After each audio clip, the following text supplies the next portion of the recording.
Olá, estou aqui para gravar esse vídeo e compartilhar a palavra do Senhor com vocês. Eu vou ler em Filipenses capítulo 1, versículo 6, que diz: Estou plenamente certo de que aquele que começou a boa obra em vós há de completá-la até o dia de Cristo Jesus. Amém? Deus quer fazer uma obra dentro de nós, nos nossos corações. Ele quer que nós cheguemos à sua imagem e semelhança.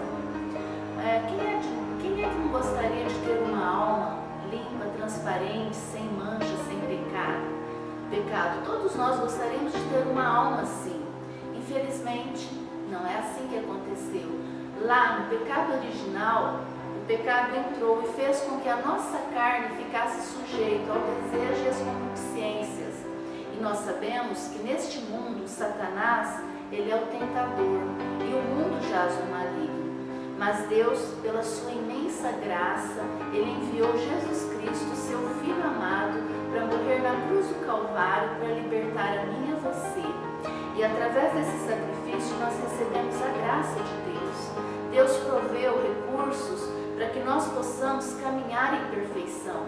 É necessário que nós possamos olhar para Ele e não deixar nenhum impedimento atrapalhar o nosso crescimento na vida espiritual.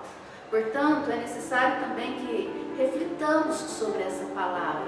Tudo aquilo que o Senhor começou, Ele há de terminar.